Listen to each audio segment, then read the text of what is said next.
안녕하세요. 저는 파리 소르본 대학교 2학년 마리 뒤부아입니다. 공항은 출발과 도착 사이의 공간입니다. 수백만 명이 지나가지만 아무도 머무르지 않는 곳.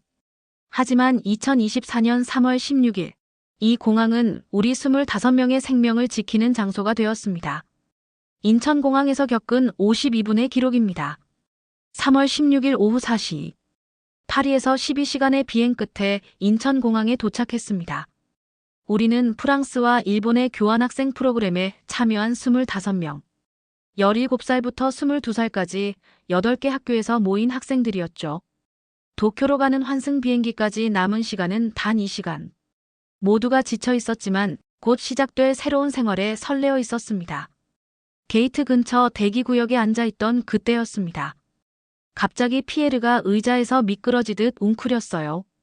얼굴은 종이처럼 창백해졌고 이마에는 땀방울이 맺히기 시작했습니다. 처음에는 긴 비행의 피로라고 생각했습니다. 하지만 불과 3분 뒤 줄리앙이 복부를 움켜쥐며 신음했고 클레어가 구토 증세를 보이기 시작했습니다. 뭔가 잘못되었어요. 한 명이 아니었습니다. 피에르가 쓰러진 지 채 5분도 지나지 않아 8명의 학생이 연이어 같은 증상을 보였어요. 복통, 구토, 현기증. 마치 도미노처럼 하나 둘씩 무너져 내렸습니다. 60대의 베르나르 교수님은 30년간 학생들을 인솔해 오셨지만 이런 상황은 처음이라고 하셨죠. 주변 승객들은 불안한 눈빛으로 우리를 바라보기 시작했어요. 어떤 분들은 자리를 피하기도 했고 아이를 데리고 있던 가족은 서둘러 다른 게이트로 이동했습니다. 우리가 마치 전염병이라도 옮기는 것처럼 그 시선들이 너무나 따가웠습니다. 저는 떨리는 손으로 피에르의 이마를 짚어봤습니다. 차갑고 축축했어요. 체육을 전공하는 건장한 앙투안조차 바닥으로 미끄러져 내렸을 때 저는 깨달았습니다. 이 상황이 얼마나 심각한지를. 앰뷸런스를 불러야 하는 거 아니에요? 클로에가 울먹이며 물었습니다. 하지만 이곳은 파리가 아니었어요. 한국의 응급 시스템이 어떻게 작동하는지, 병원이 얼마나 가까운지, 무엇보다 언어가 통하지 않는 상황에서 어떻게 증상을 설명해야 하는지 아무것도 알 수 없었습니다. 게이트 화면에는 탑승까지 1시간 30분이라는 숫자가 무정하게 깜빡이고 있었습니다. 바로 그때였습니다. 인천공항 직원 3명이 무전기를 들고 뛰어오는 것이 보였어요. 지금 몇 명이나 아픈가요? 제가 11명이요라고 대답하자 그는 즉시 무전기에 한국어로 무언가를 전달했습니다. 의료팀이 3분 안에 도착합니다. 걱정하지 마세요. 그 직원의 단호한 목소리에는 묘한 확신이 담겨 있었어요. 정말 3분 안에 올 수 있을까? 파리 샤를 드골 공항이었다면 의료진을 부르는 데만 10분은 걸렸을 텐데요. 그리고 정확히 2분 48초 후 저는 평생 잊지 못할 광경을 목격하게 됩니다. 믿기 어려울 정도로 빠른 시간이었습니다. 터미널 저편에서 하얀 유니폼을 입은 의료팀 6명이 장비 카트 2대를 끌고 달려오는 모습이 보였어요. 카트에는 각종 의료 장비와 약품이 가득했고 맨 앞에 의료진은 태블릿을 들고 뛰면서도 무언가를 확인하고 있었습니다.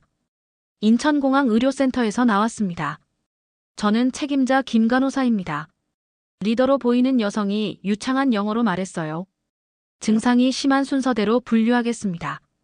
붉은색 스티커는 긴급, 노란색은 중증, 초록색은 경증입니다.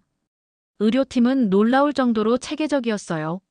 한 명은 체온을 재고 한 명은 혈압을 확인하고 또 한 명은 증상을 태블릿에 입력했습니다. 불과 3분 만에 11명의 학생이 색깔별로 분류되었죠. 베르나르 교수님이 놀란 표정으로 중얼거렸습니다. 파리에서는 우리 학교 근처 병원 응급실 대기만 2시간은 기본인데 여기서는 5분 만에 의료진이 와서 분류까지 끝냈다니. 무전기로 빠르게 지시를 내렸습니다. 제1터미널 32번 게이트, 응급환자 11명, 수액 15개, 한구토제 준비해주세요. 임시 치료공간 설치 요청합니다. 그때 김 간호사가 주변을 둘러보더니 게이트 옆 조용한 대기 공간을 가리켰습니다. 저쪽으로 학생들을 옮기겠습니다. 여기는 통행이 많아서 처치하기 어려워요. 공항 직원들이 재빨리 그 공간을 정리했고 의료진은 바닥에 의료 매트를 깔고 학생들을 편하게 눕혔습니다. 휠체어와 의자를 활용해 임시 처치 공간을 만들었죠. 이게 가능한 일인가요? 클로에가 믿기지 않는다는 표정으로 물었습니다.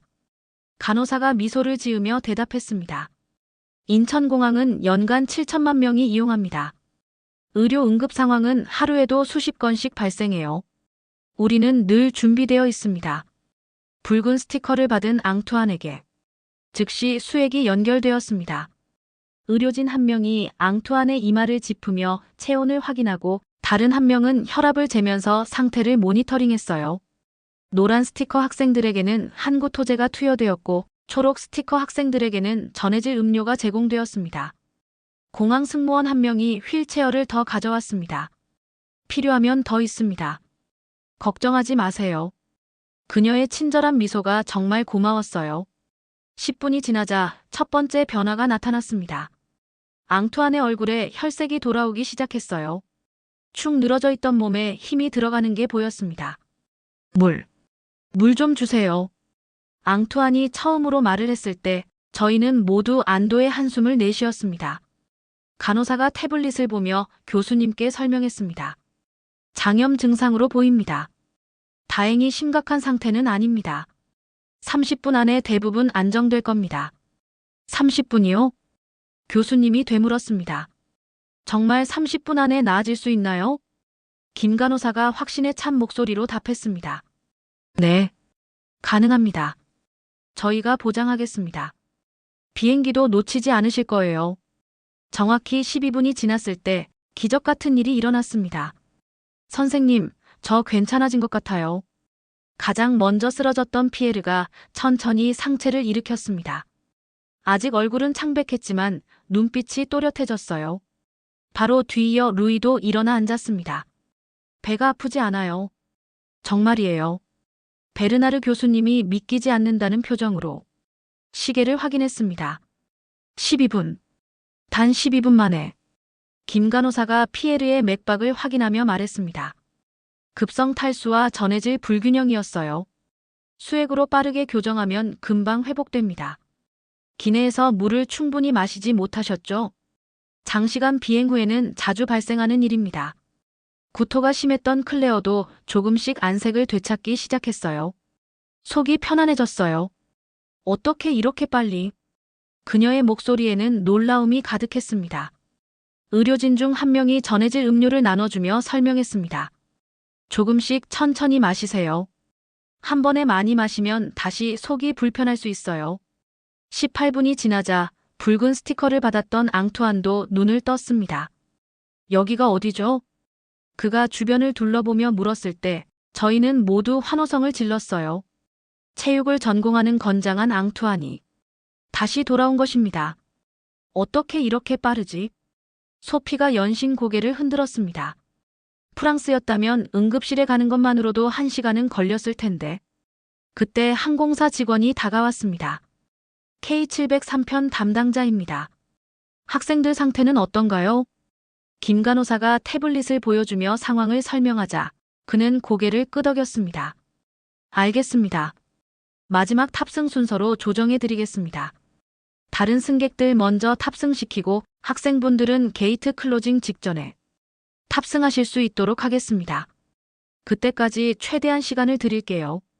정말요? 그게 가능한가요? 교수님이 놀라서 물었습니다. 항공사 직원이 미소를 지었습니다. 의료센터에서 탑승 가능 확인서를 주신다면 가능합니다. 게이트에서 의료진이 최종 확인 후 바로 탑승하실 수 있도록 준비하겠습니다. 25분이 지났을 때 노란 스티커를 받았던 학생 5명 모두가 일어나 앉았습니다. 줄리앙이 조심스럽게 일어서며 말했습니다. 걸을 수 있을 것 같아요. 정말 신기해요. 김 간호사가 한 명씩 다시 체크하기 시작했습니다. 혈압, 맥박, 체온 모든 수치가 정상 범위로 돌아오고 있었어요. 대단해요. 정말 대단해요. 교수님이 연신 감탄했습니다. 공항 승무원이 물병을 가득 실은 카트를 가져왔습니다. 학생들 드시라고 준비했어요. 비행 중에도 계속 수분 섭취하셔야 합니다. 30분 김 간호사가 약속했던 그 시간이 다가오고 있었습니다. 40분이 지났습니다. 믿기 어려운 일이었지만 25명 중 20명이 이미 자리에서 일어났어요. 나머지 5명도 훨씬 나아진 상태였습니다. 김 간호사는 한 명 한 명 다시 확인하며 최종 점검을 했습니다. 루이, 어지럽지 않아? 제가 막내에게 물었어요. 17살 루이는 환하게 웃으며 대답했습니다. 네, 언니. 이제 정말 괜찮아요. 배고픈 것 빼고는요. 그 말에 모두가 웃음을 터뜨렸습니다. 불과 1시간 전의 긴장감이 거짓말 같았어요.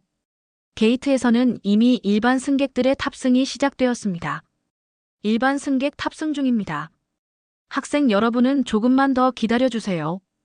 안내방송이 나왔어요. 48분 앙투안이 드디어 혼자 일어섰습니다. 와, 정말 일어설 수 있네요. 68kg의 건장한 체격이 다시 힘을 되찾은 모습에 모두가 안도했어요. 김 간호사가 그의 혈압을 마지막으로 체크했습니다. 완전히 정상입니다. 탑승하셔도 됩니다. 그때 공항 직원 2명이 전동 카트를 끌고 왔습니다. 아직 걷기 힘드신 학생들은 이걸 타고 게이트까지 가시면 됩니다. 세심한 배려가 정말 감동적이었어요. 52분. 첫 증상이 나타난 지 정확히 52분이 지났을 때 김 간호사가 태블릿에 마지막 서명을 했습니다. 전원 탑승 가능합니다. 여기 의료 확인서입니다. 그녀가 항공사 직원에게 서류를 건네자 직원이 무전으로 연락했습니다. 프랑스 교환학생 25명, 지금 탑승 시작합니다. 저희는 천천히 게이트로 향했습니다. 몇몇은 아직 부축을 받았지만 모두가 자신의 발로 걸을 수 있었어요. 게이트를 통과하는 순간 베르나르 교수님이 뒤를 돌아봤습니다. 정말 꿈만 같아. 파리였다면 지금쯤 아직도 응급실 대기 중이었을 거야. 기내에 들어서자 승무원들이 저희를 따뜻하게 맞아주었습니다. 학생분들 괜찮으신가요? 자리까지 도와드릴게요. 한 승무원이 클레어의 짐을 들어주며 물었어요. 좌석에 앉은 후에도 의료진의 케어는 계속되었습니다. 김 간호사가 기내 승무원에게 주의사항을 전달했습니다. 이 학생들은 비행 중 충분한 수분 섭취가 필요합니다. 1시간마다 물을 드시도록 해주세요. 창밖으로 인천공항 의료센터 건물이 보였습니다. 저 안에서 52분 동안 저희를 살려낸 의료진들이 있겠죠. 소피가 창문에 손을 대고 말했습니다. 한국 정말 대단한 나라예요. 비행기 문이 닫히기 직전 김 간호사가 게이트에서 손을 흔들어주는 모습이 보였습니다. 저는 눈물이 날 것 같았어요. 단순히 의료 처치를 받은 게 아니라 진심으로 돌봄을 받았다는 느낌이었거든요. 레이디즈 언드 젠털르민, 곧 출발하겠습니다. 기내 방송이 울렸습니다. 모두가 무사히 자리에 앉아 있는 모습을 보니 가슴이 벅차 올랐습니다. 불가능해 보였던 일이 현실이 되었어요. 25명 전원이 예정된 비행기에 탑승한 것입니다. 기적 같은 52분이었습니다. 비행기가 활주로를 향해 움직이기 시작했을 때 베르나르 교수님의 눈시울이 붉어졌습니다. 62세의 노 교수님이 눈물을 참으시는 모습을 본 건 처음이었어요. 30년 동안 학생들을 인솔하면서 세계 곳곳을 다녀봤지만 교수님이 떨리는 목소리로 말을 이었습니다.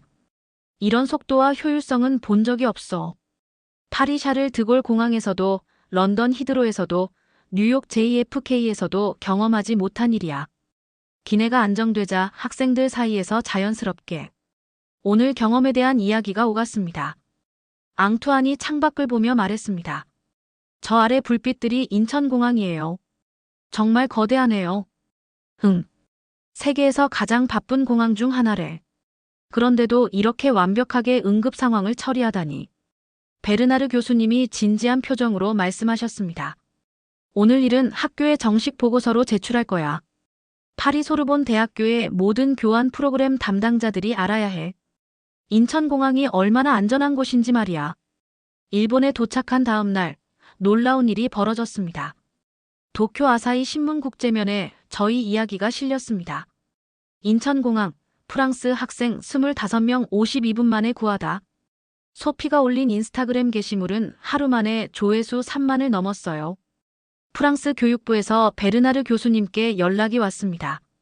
정말 그런 일이 있었나요? 교육부 담당자는 이렇게 말했다고 합니다. 앞으로 아시아 교환학생 프로그램은 가능한 한 인천공항을 경유하도록 권고하겠습니다. 국제공항평가기관의 관계자가 교수님께 인터뷰를 요청했습니다.